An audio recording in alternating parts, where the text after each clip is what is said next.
हरे हरे हरे राम राम हरे हरे। तो भगवान भगवत गीता के 10वें अध्याय के 10वें श्लोक में बता रहे हैं, जो प्रेम पूर्वक मेरी सेवा करने में लगे रहते हैं मैं उन्हें ज्ञान प्रदान करता हूँ। अब ज्ञान भी कौन सा भगवान दे रहे हैं कि जो मुझ तक आ सकता है।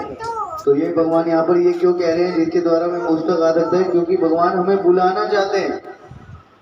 भगवान बुलाना चाहते हैं तभी तो कह रहे हैं कि वो मुझ तक आ सकते हैं। तो भगवान हमारे से प्रेम करते हैं, इसलिए भगवान यहाँ पर कह रहे हैं। तो तात्पर्य पढ़ रहे हैं श्रील प्रभुपाद जी के द्वारा। श्रील प्रभुपाद की इस श्लोक में बुद्धि योगम शब्द अत्यंत महत्वपूर्ण है। हमें स्मरण होना चाहिए कि द्वितीय अध्याय में भगवान ने अर्जुन को उपदेश देते हुए कहा था कि मैं तुम्हें अनेक विषयों के बारे में बता चुका हूँ, अब मैं तुम्हें भक्ति योग की शिक्षा दूंगा, बुद्धि योग की शिक्षा दूंगा। अब उसी बुद्धि योग की व्याख्या की जा रही है। बुद्धि योग कृष्ण भावनामृत में रहकर कार्य करने को कहते हैं। बुद्धि किसको कहते हैं? बुद्धि प्राप्त होना कृष्ण भावनामृत में रहकर कार्य करने को कहते हैं। यही उत्तम बुद्धि है। बुद्धि का अर्थ है बुद्धि और योग का अर्थ है यौगिक गतिविधियां अथवा यौगिक उन्नति।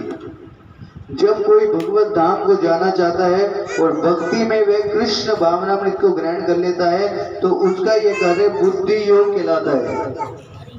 आगे बता रहे हैं दूसरे शब्दों में बुद्धि योग वह विधि है जिससे मनुष्य भव बंधन से छूटना चाहता है। उन्नति करने का चरम लक्ष्य कृष्ण प्राप्ति है। लोग इसे नहीं जानते, अतः भक्तों तथा प्रमाणिक गुरु की संगति आवश्यक है।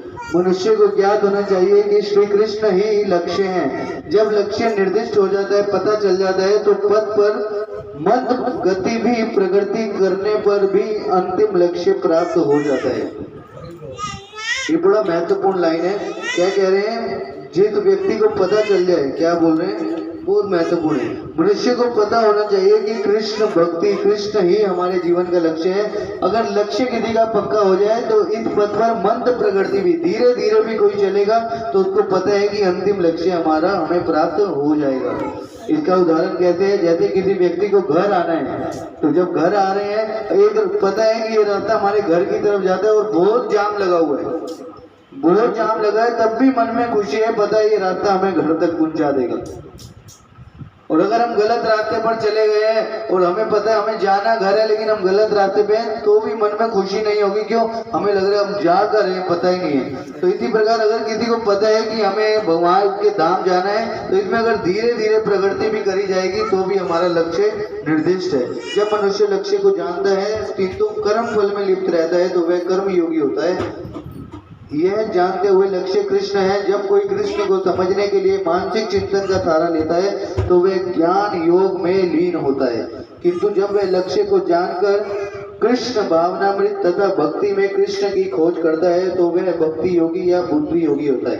यही पूर्ण योग है। यह पूर्ण योग ही जीवन की सिद्धावस्था है। जब व्यक्ति प्रमाणिक गुरु के होते हुए भी आध्यात्मिक संग से संबंध रखकर भी प्रगति नहीं कर पाता क्योंकि वह बुद्धि योग बुद्धिमान नहीं है, तो कृष्ण उसके अंतर से उपदेश देते हैं जिससे वह सरलता से उन तक पहुंच सके। इसके लिए जिस योग्यता की अपेक्षा है वह यह है कि कृष्ण भावनामृत में निरंतर रहकर प्रेम तथा भक्ति के साथ सभी प्रकार की सेवा की जाए। उसे कृष्ण के लिए कुछ ना कुछ कार्य करते रहना चाहिए, किंतु क्या? प्रेम पूर्वक। बड़ा महत्वपूर्ण है। कृष्ण भावनामृत में निरंतर कार्य करना चाहिए, लेकिन क्या बता रहे हैं? इसके लिए जिस योग्यता की आवश्यकता है वह है कृष्ण भावनामृत में निरंतर रहकर प्रेम तथा भक्ति के साथ सभी प्रकार की सेवा करी जाए। उसे कृष्ण के लिए कुछ ना कुछ कार्य करते रहना चाहिए, किंतु प्रेम पूर्वक करना चाहिए। यदि भक्त इतना बुद्धिमान नहीं है कि आत्म साक्षात्कार के पथ पर प्रगति कर सके, किंतु यदि वह एकनिष्ठ रहकर भक्ति कार्यों में रत रहता है तो भगवान उसे अवसर देते हैं कि वह उन्नति करके अंत में उनके धाम तक आ सके। हरे कृष्णा कृष्णा कृष्णा हरे हरे, हरे राम राम राम हरे हरे। श्रीमद् भगवद गीता यथारूप की जय। जगत गुरु श्रील प्रभुपाद की। निताई गौर प्रेमानंदे।